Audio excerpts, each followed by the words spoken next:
The shared universe has been around in fiction since before pulp science fiction, which uses them a lot. William Faulkner set many of his novels in the same fictional county, and there's no doubt many examples before even then. Abbott and Costello met Frankenstein, Dracula, the Invisible Man, and Wolfman all in the same film, and what a dinner party that turned out to be. Now it seems that shared universes, not just franchises, are more popular than ever. Why is that? Well, the short answer, and the short answer for a lot of questions surrounding Hollywood, is very simple. Money. A successful film and its successful sequels will make more money than a successful film, and a brand new film with an established character brings in a pre-established audience, and that makes even more, as will a film in that same series featuring a character from somewhere else, at least in theory. Why did Alien meet Predator?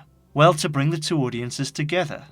Why have a Star Wars spin-off? Because people will go and see it because they're fans of Star Wars, whereas they probably wouldn't have gone to go and see the film if it had been the same but with a different name. But why now do shared universes exist in the way and with the prevalence that they do? Well, a lot of it has to do with the tremendous success of the Marvel Cinematic Universe. 1998's Blade was the first movie licensed by Marvel, and it was distributed by New Line Cinema, a Time Warner subsidiary. It made $131 million at the box office, 3 times its production budget.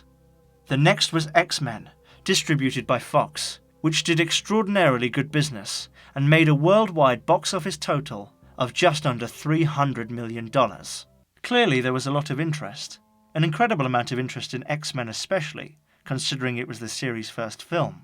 In 2002, Spider-Man was released, having been licensed to Columbia Pictures, which is a subsidiary of Sony.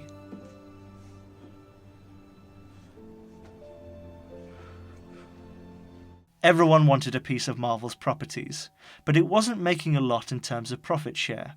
Its setup was focused more on licensing fees.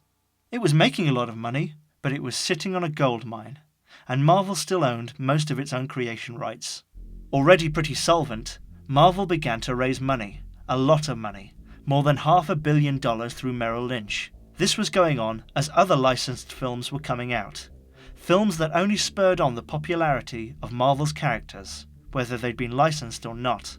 Essentially, Marvel Studios got a lot of free publicity before it even released its first self-financed film. Iron Man wasn't just another movie based on a famous superhero. It was the first in Marvel's official cinematic universe, a universe filled with characters capable of carrying their own franchises.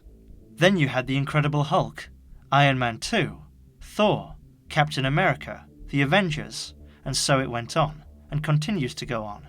There are 3 Marvel Shared Universe films coming out in 2017. Guardians of the Galaxy Volume 2, Spider-Man Homecoming, Thor, Ragnarok. In 2018, another 3, Black Panther, Avengers Infinity War, and Ant-Man and the Wasp. In 2019, 3 more, an untitled Avengers film, Captain Marvel, and Spider-Man Homecoming 2. Marvel Studios was picked up by Disney on the last day of 2009. They made them an offer they couldn't refuse, $4 billion. As you can imagine, their continued success has made them the envy of other film studios. In the past, something even as profitable as Star Wars would have 3 or 4 years in between franchise entries. Now you can push through 3 films a year, which may have different characters, but are part of a shared universe. You don't need the same director, you don't need the same actors, and Marvel has a vast library of content and characters. And it works. Maybe not everyone who went to see Iron Man wanted to go and see Thor, but I think a lot did. Going back to Universal's Monster series, this is a perfect example of a once very well-known cinematic universe, but also an upcoming one too. The Mummy comes out on the 9th of June 2017 and stars Tom Cruise, presumably not as the Mummy, although I would enjoy that. It's going to feature a small part for Russell Crowe, playing Dr. Jekyll. After The Mummy, there's 2 untitled projects in the same universe, coming out in April and February of 2018 and 2019 respectively. Then we've got an Invisible Man film, rumoured to be starring Johnny Depp, although maybe it'll just be a voiceover gig. A Wolfman film, possibly with Dwayne Johnson. An untitled Van Helsing film, a Creature from the Black Lagoon film, and a Bride of Frankenstein film. I guess then the two untitled films are going to be Frankenstein's Monster and Dr. Jekyll and Mr. Hyde. The point is, you've got 7 planned films there, and no one yet knows how successful The Mummy is going to be. If the second film is going to be released 10 months after the first, I guess they're going to have to start principal photography very close to the release date of The Mummy, or at least have a very compacted production. Ghostbusters 2016 was meant to be the start of a brand new franchise. It was meant to be the lead-in not just for films but for cartoons, merchandise and other stuff too. It was supposed to be a new cash cow for Sony. And we all know how that ended up. It made more than its production budget, but it cost Sony about $50 million once you take into account marketing and other costs.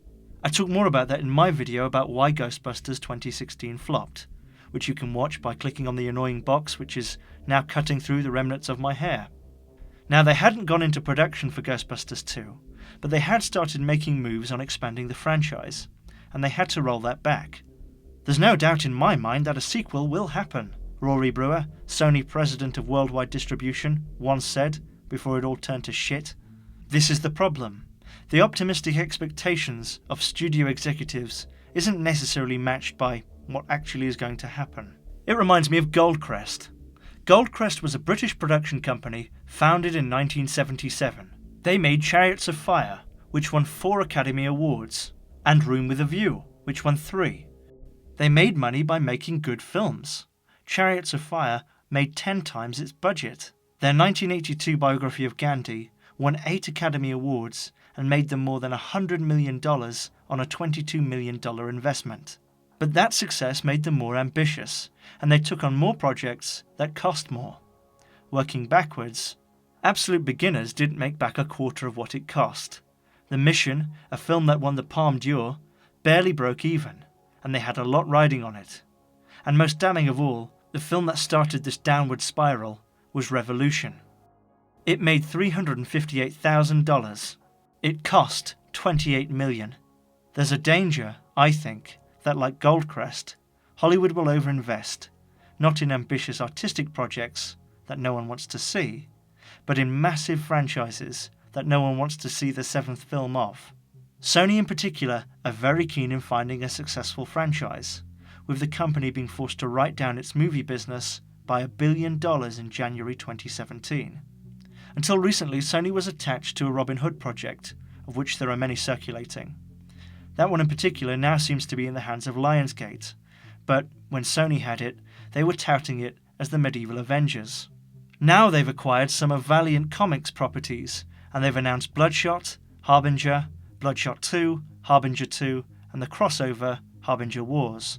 These films could make Sony a lot of money, but planning a franchise of 5 films, 2 original films, 2 sequels, and a crossover, without any of it being tested, seems to me quite risky.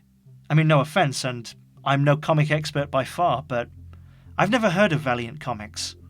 And when Spider-Man came out, you can bet that there were people who'd never picked up a comic book in their life who knew who Spider-Man was. And I'm not sure I know enough people who aren't into films who are familiar enough with The Creature of the Black Lagoon to want to go and see a remake. Marvel Studios' success, and the success of its official universe, and the success of the films that it licensed before it self-financed its films, aren't just out of the blue. People didn't just look at the poster for X-Men and say, "That looks good. I've never heard of these X people, but it looks nice, I'll go and see it." Yeah, sure, maybe some people did, but the success of those films is down to a franchise that has been around since the 60s, as we know it, and really since the end of the 30s.